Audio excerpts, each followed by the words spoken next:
All right, Campbell's comments out and about. Something very different. Union Hotel. Andrew Grieson, welcome back to Campbell's comments.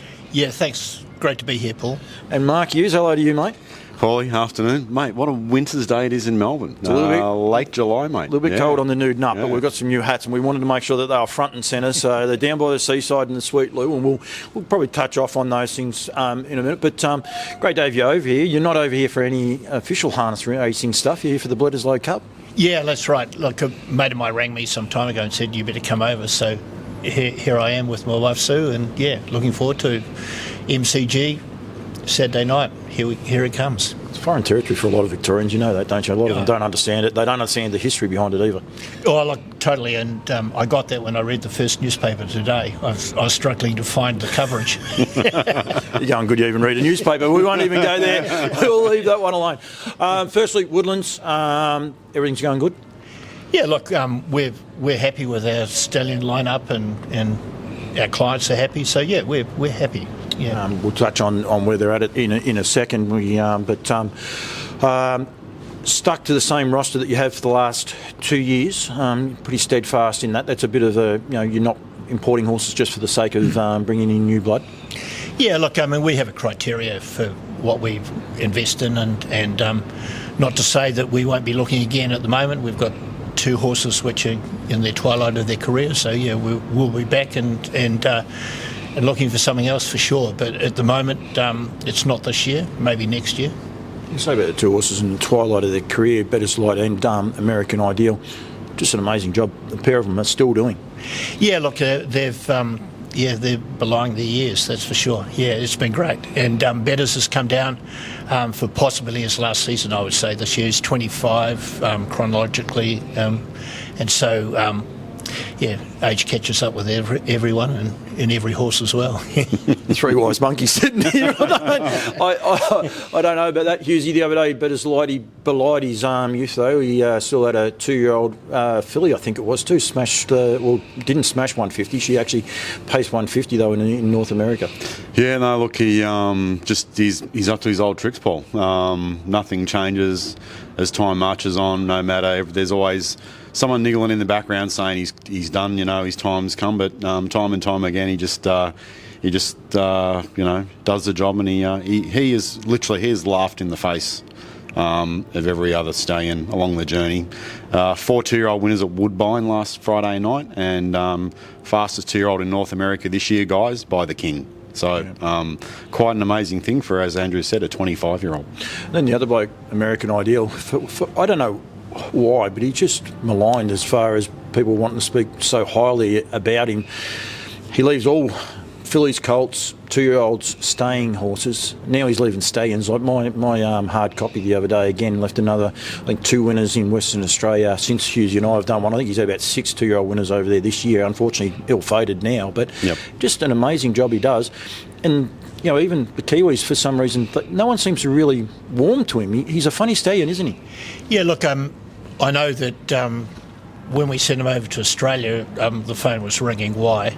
And especially that year when he had obviously a copy of that, and then Typo and other horses just came out of the woodwork, and he was the leading 4-year-olds and all that. And so he's a super horse, and I think his broodmares are going to be really sought after long term.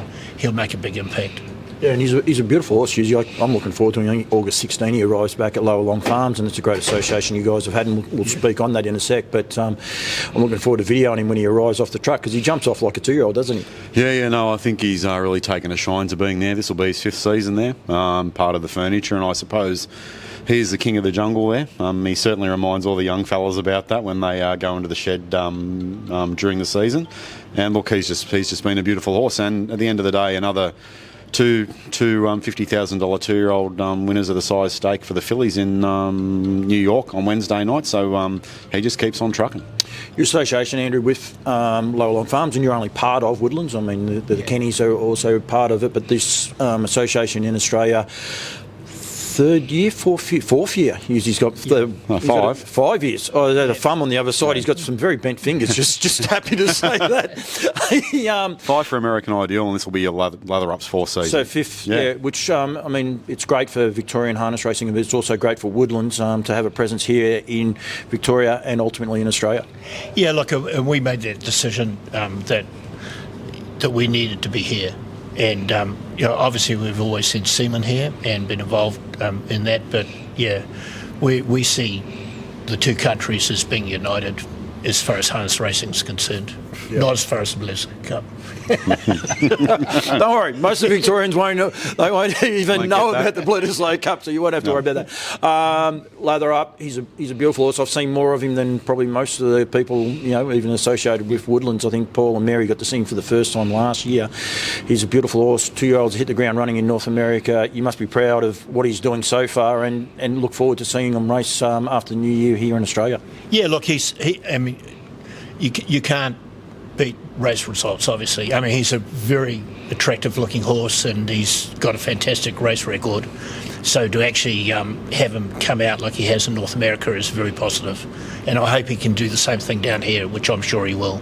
I saw it in the Cameron Grant yesterday. I have a bad habit of saying little, but he's not a little horse by any stretch. He's 16 hands, but he's just this horse you want to take home. You want him in your backyard. There's something about him, something sort of a bit infectious about him. Yeah, look, he's a very nice looking horse. Yeah, he is a very nice looking horse. So, I mean, that's good for the breeders too, because I think that's left in his offspring, and when you take a horse to the sale, it's always nicer to sell a pretty horse than an ugly one. Absolutely. Yeah. And Sale Topper, first time, well, we think it's one of the first times the first season size topped a sale. Of course, that was in Tasmania, and it flown under the radar for a lot of people, but he was a beautiful colt that... I think he was a colt. Might have been gelded. He was a colt. Yeah, he was still a colt, was he? Yeah. Yep. But he was a beautiful colt, closely related to Bow Tide and beautifully presented. But both of us got to see him, and it's something that a lot of people aren't aware of. That first season sire, and he sale topper here in Australia, which is huge. Yeah, it was huge. He averaged 47 grand at the Melbourne sale for Nutrient.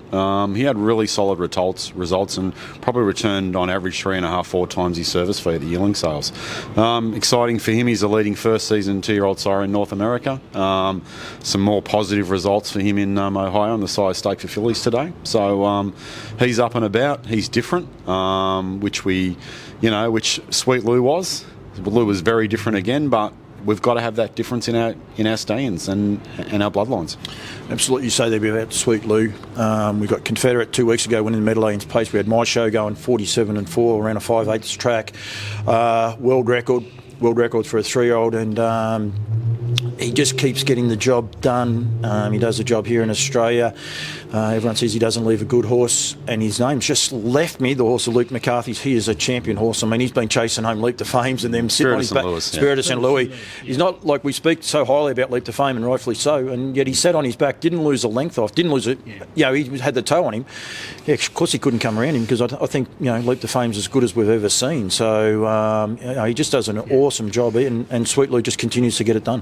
Yeah, look, and I had a good talk to Adam Bowden when I was in the States and about Sweet Lou, and he just made the comment that he's just one of those amazing sires that every year his results seem to get better and better and better. And it's just, it's great. I mean, what he's done in North America at the moment and the Grand Circuit horses is, he's got the 2 favourites for the Adios, and he won Meadowlands Pace with Confederate, and Daylight was second. It's just really great to see, Yeah, no, he's doing an awesome job.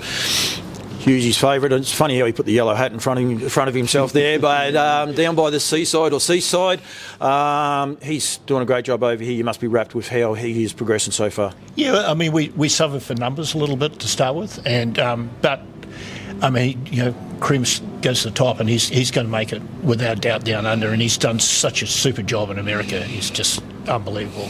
They just love him over there. I think that's one of the things. Hughes's now got 4 books, but his first season he didn't have a full book at all. No, look, those Seaside Lou, we sort of struggled when they commenced their siren careers down here. But Seaside's a go-to now in a lot of commercial breeders' books, and that's going to be the reality for him. 3 size stake winners in Ohio today for the fillies, leading 2-year-old sire in North America again. 2nd or 3rd on the 3-year-old sire. I think he had his 9th 2-year-old winner in Australia last night, this season at Redcliffe last night. Lou had his 20th individual 2-year-old winner last night in Australia at Bathurst. So yeah, look, both boys are marching, and the reality is that both boys are the future of the breeding game. Yeah, absolutely, and they're doing an awesome job. Unfortunately, booked out. We could touch on that, but we won't. We can just we'll just let that part go for the minute. But books are pretty much full this year, purely because of the capping of the numbers, which does make it very tricky, and it's hard to get new investment into the industry. Do you find it frustrating? Oh, look, we can live with anything as long as it's fair and equitable.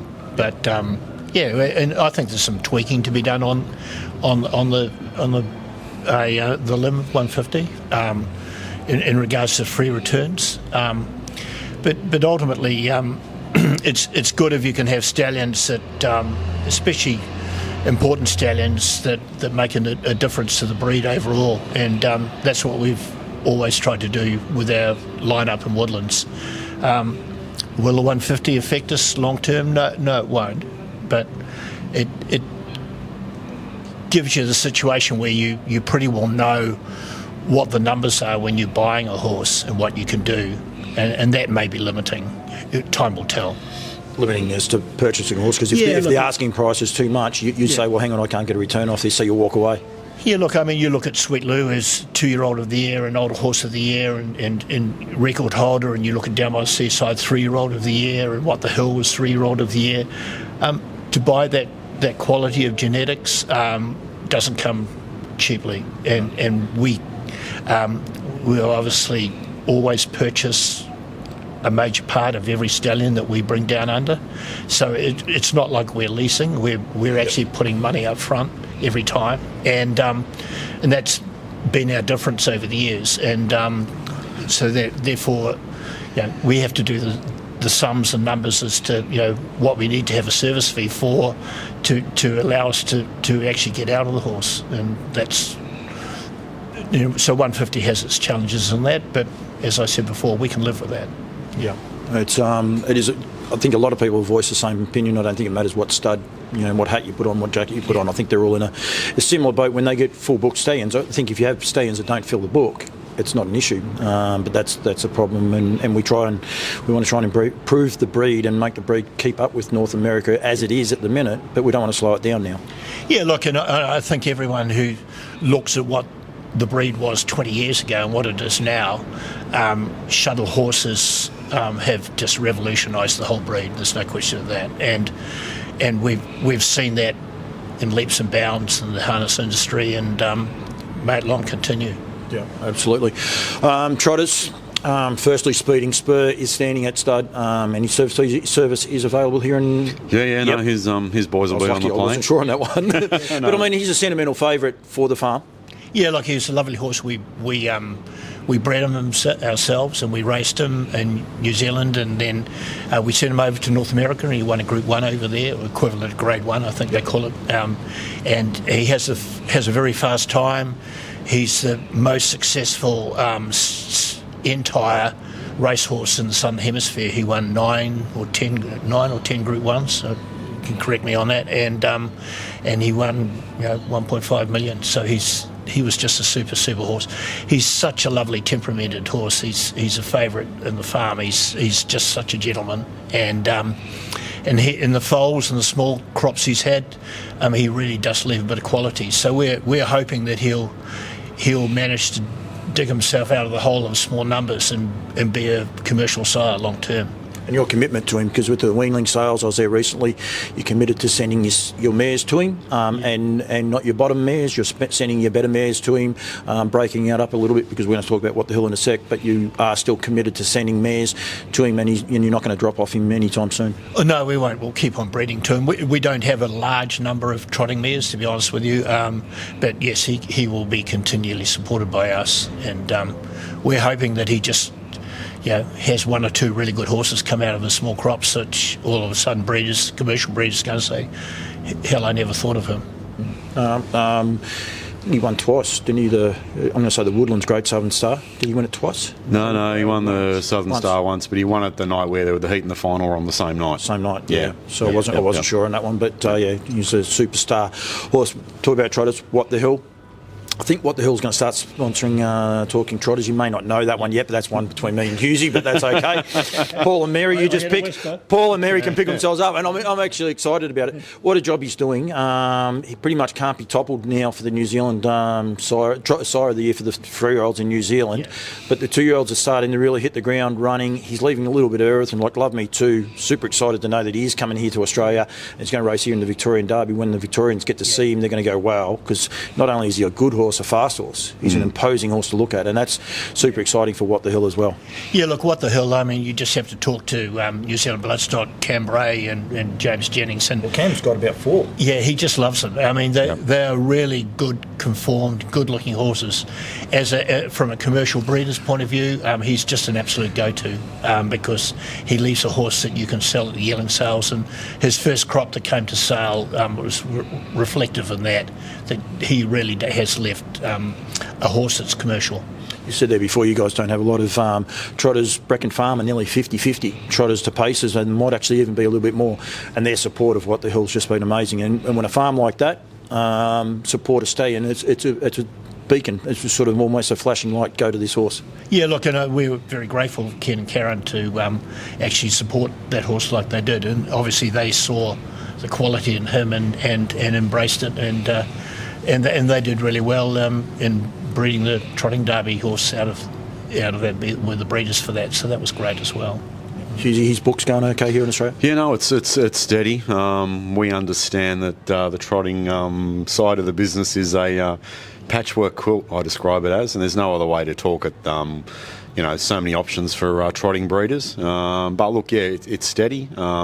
More great results today in North America. Now, he's in the top 10 size all age. He's 4th on the 3-year-old and 5th on the 2-year-old trotting size in North America this year. Another brace today for him in Ohio as well. Group 1 winners here, leading 3-year-old sire in New Zealand. The horse is ticking a lot of boxes, seriously ticking a lot of boxes.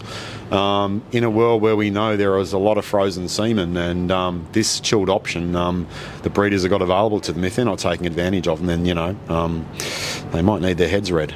Oh, absolutely. And as I said, when Love Me Too comes, and, like, not only is he an imposing horse, but he's a lovely horse. I did an interview with Dylan Marshall at Auckland the night that he won the Derby, and Dylan Ferguson, Dylan Marshall, Dylan Ferguson, and his daughter was there, and she was patting him. I mean, he's this colt that's just won a big race, and he's a big imposing colt. He's just got such a beautiful way, and if What the Hell continues to throw that temperament, that's going to be another endearing part to him for a lot of people. Yeah, look, he's an all-round horse. He's a quality horse, and if you look at his when he was a racehorse, if it wasn't for a relegation in one race, he would have been the 2-year-old and the 3-year-old of the year in America. Not to be, obviously, he got relegated, but and it's good to see. He's a really nice horse, lovely horse. I do wear a Woodlands hat, but I tell anyone, go and watch that race and explain to me the relegation. Hamiltonian that was. It's still, yeah. As I said, I'm a racing person through and through, and it's still got me bamboozled. That one has. And just one of the things on him as well, like the two of the most dominant strains down here in the last 20 years for trotting are Muscle Hill and Majestic Sun. They appear on both sides of his page. It's one thing I will say too, when you look at the catalogues, if you've got a Majestic Sun mare and you're looking to go to someone, line it up alongside, because it is really cool. I've actually seen there was a few in last year's sales, and the black type meets smack in the middle, and it's very, very, very good to look at. And he is a very attractive horse as well. Yep, absolutely. Attractive horse. Woodland's commitment to Australia and to New Zealand, it's continuing. There's no time, there's no sunset on the horizon or anything along those lines. Look, as I said before, we look at it as one industry, Australasian industry in the harness, and so we're here for the long haul. No question. And the Kennys, I mean, the whole family buying into it, so there's no worries there. And they're buying into it in droves. They're absolutely loving it. It's getting bigger and bigger. You're going to have to get a bigger marquee for your yearling sales just to house all the Kennys. Look, that's great. Succession's a great thing in the industry. So that's in any business. So that's great. No, very good. Thank you, mate. Thanks for joining me for a quick chat. We'll get inside. It is a bit fresh out here, especially when you haven't got anything on top of the noggin, that's for sure. But really do appreciate, one, you getting behind me, but getting behind harness racing full stop. I think a lot of people aren't aware of how many races you guys are sponsoring here in Australia, and also your commitment in New Zealand. What is there, 22 mares races in New Zealand?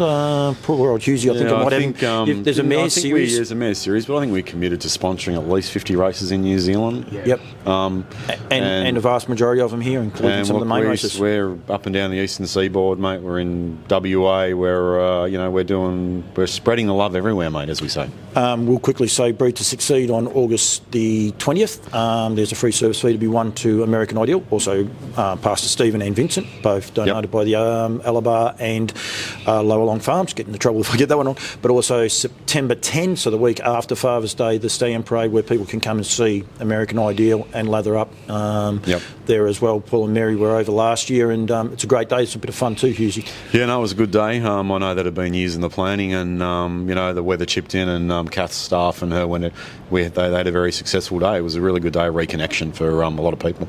It's amazing the weather, considering what happened afterwards. It was, I think the flood started a week later, didn't they? That is September 10. But I encourage people to go and check them out. Go and have a look at both American Ideal and Lather Up, because they're here in Australia. Get across to New Zealand. I'm looking forward to catching up with Betters Light. Is there any chance he could retire to New Zealand, or are the North Americans keen on keeping him over there? I mean, it's always hard when he's doing what he's doing in North America and leading sire overall and all that, but ultimately, the most important thing with the horse is the welfare of the horse, and we've always had that in the forefront. It's quite common knowledge that I've always said that when he does finish up, he's got a home to see out his time in New Zealand, and Auckland's probably got a better climate than a lot of places he'd end out in North America, so he could go into the retirement home with us, no problem at all. He's lovely. It's been so important to us, and we love him to bits. It's one of those things that doesn't get told a lot. You've actually got tombstones for 2 stallions, I believe, there that you didn't even stand. You actually just, once they were retired, you guys looked after 2. Am I correct? No, we did stand Beach Towel, and we did stand Beegee's Bunny. So Beegee's Bunny died on the farm when he was 19, and Beach Towel, we sent him to Australia to stand over in Australia, and when he sort of finished his career over there, we paid for him to come back and retire and stay with us, actually at Puketuru Island, one of the farms we had, and he stayed there and till he got colic and was put down. So they're 2 pretty important sort of Hall of Fame horses which stand with a plaque on the lawn, and that's and we've got Pegasus Spur at the moment, who's he runs with our retired mob of mares. We made him a couple of stone lighter just so he could run with them, and he's quite happy enjoying his twilight of his career. He's now 24 or 5, I think, as well, and so and he'll get a plaque too, and he's finally seen his time out. Still even winners too. Talking to Dylan Ferguson yesterday, she's Bella coming back over. She's a Pegasus Spur filly as well. So, and a lovely filly. Although she only won 2 races, but she's got a lot of ability. Yeah, look, he's a really good sire, Pegasus Spur, and he's what we're seeing now because he's got such a strong dam line. Is he's actually his females in the breeding shed are doing a great job, and you'll see him just keep on going up the broodmare list consistently and leaving top horses. That's what's going to happen, because that family's stacked very strongly on the female line. Stace has got a lot on her mind, but it'd be probably a good time, Stace, to release that photo too. It's still one of the best photos with Pegasus Spur and the mother of Speeding Spur on the island. I think it's one of those good ones. I'll see how long Stace has watched into this interview, but I think it's a pretty good photo. I think it's a great photo, and it's a great photo about harness racing. Yeah, look, and that's those things are great. Yeah, when that comes in. Yeah, he's very happy about the girls he has around him. I bet he is. I'm sure there'll be a lot like it. Thanks, boys. Thank you very much for joining me. Thanks for giving us a bit of time, and thank you very much, Andrew, and to the Kennys as well for their commitment to harness racing. Like it said about TAB is the only way to make it to get rich, but people sponsoring and getting behind a lot of people, including myself, it's the best way to grow the industry. So I really do appreciate what you guys do at Woodlands Stud. Yeah, and thanks, Paul, for all you do. It's really appreciated. Thank you. Thanks, mate. Thanks, Hughes. Woodlands Stud takes pride in their involvement in the industry, both on and off the track, supporting harness racing through sponsorship from grassroots to feature racing, giving breeders access to world-class stallions who go on to produce world-class racehorses, selling progeny at sales from some of Australasia's strongest families. Harness racing is our passion, and we will continue to strive for greatness. Your success is our success. Share the dream with Woodlands Stud.